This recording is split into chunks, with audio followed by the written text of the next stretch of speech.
up, everybody? It's your guy Tyler from Super Squad D, and today I got a very special video. People are always asking me, they're like, Tyler, what are your 5 favorite books you own? I say it just like that.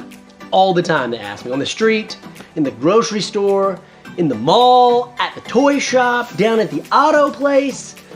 Nobody ever asks this about me. Hello, darkness, my old friend. So today I want to tell you guys about my 5 favorite books I have in my collection. Let's get into it. Now, before we get into it, I want to remind you guys, it's the spring of Spider-Man. It's going on right now, so jump on in and read something Spider-Man, or at least watch the movie. Now, before I get into this list, I just want to share for a second what this list is and what it's not. What it's not is, it's not the best books I own in my collection.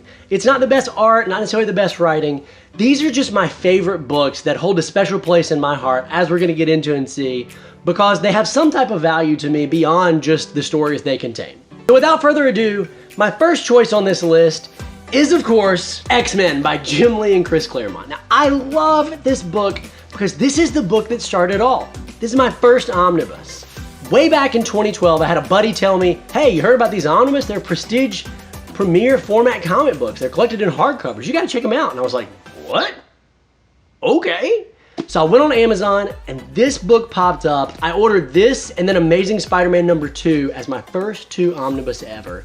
This is, of course, the X-Men that I grew up on, the designs, the Jim Lee 90s era, the awesome, awesome art, and of course, heavily inspired the X-Men the Animated Series, which was one of my favorite shows growing up as a kid. Because of all of those reasons, I had to put this one on the list. Love this book. Next book also has a special place in my list because of the lengths that I had to go to get to it. Talking Thor by Walt Simonson. Boy, was it fun to track down. So this is many years ago. I found that there was a store in Chicago, in downtown Chicago, that had it in stock. And this was before it got reprinted. And so it was very rare, very out of print. So my family lives in Chicago and we went up there to visit them, and I was like, hey guys, what if we went shopping downtown? Totally no specific reason. You ever do that? Nope. 'Cause I do. So we went downtown, I darted in the comic book shop, there it was sitting on the back. Picked it up, was so excited because come on, I mean, it's Walt Simonson's Thor. It's one of the most definitive Thor runs of all time. Incredible art, fun story, and look at this chonky book. I mean, this is a chonky baby. Got the book, and then I discovered, oh shoot, I have to carry this heavy book around for like 8 hours in downtown Chicago while we shop and eat. And then I was like, ooh, I don't want to pack it in the suitcase. So I carried it on the plane home with me. I mean, basically this book did not leave my side for a good solid 48 hours. So of course, has to go on the list. This next book is going to surprise absolutely nobody because you know how much I love this property. Mighty Morphin Power Rangers by Boom Studios. Oh, I love Power Rangers. I've told this story before, but when I was in the 2nd grade, I actually tried to change my name to Tommy. I mean, not legally, but I started signing all my papers as Tommy in my class because I thought the Green Ranger was so cool. My teacher sat me down one day, she's like, you can't change your name to Tommy.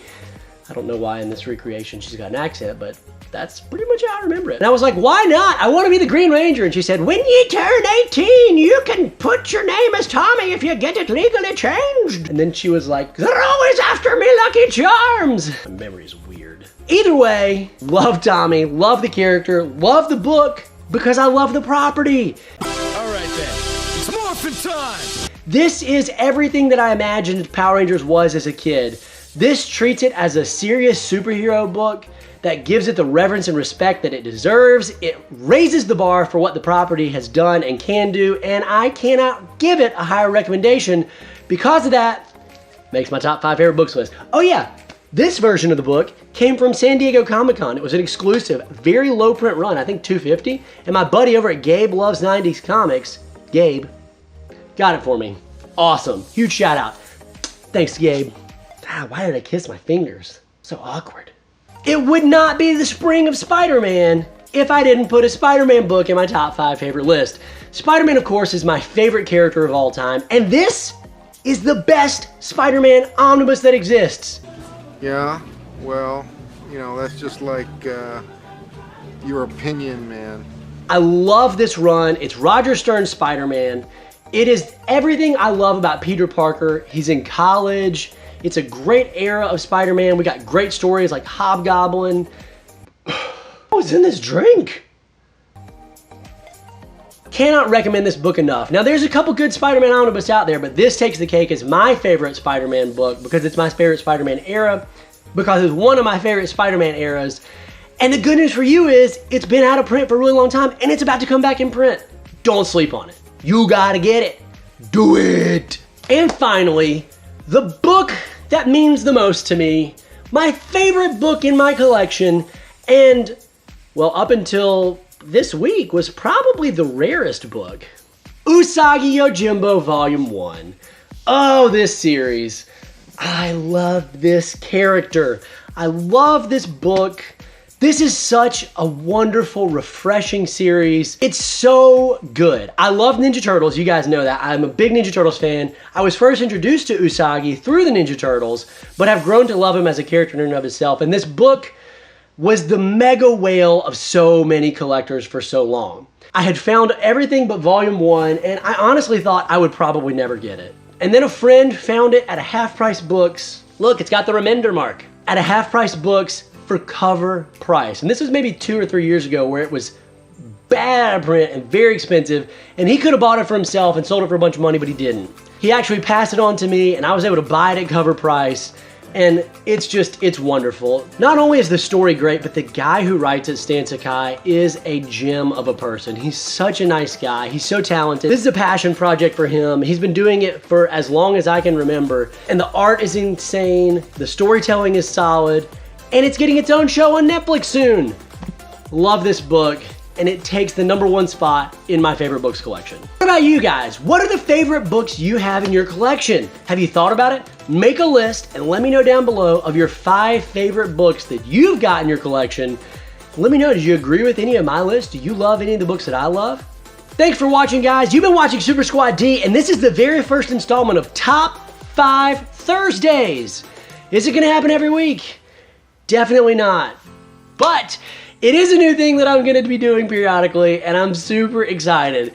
So thanks for watching the show. This is Super Squad D, where the D stands for my definitive top 5 favorite books list. Till next time, peace.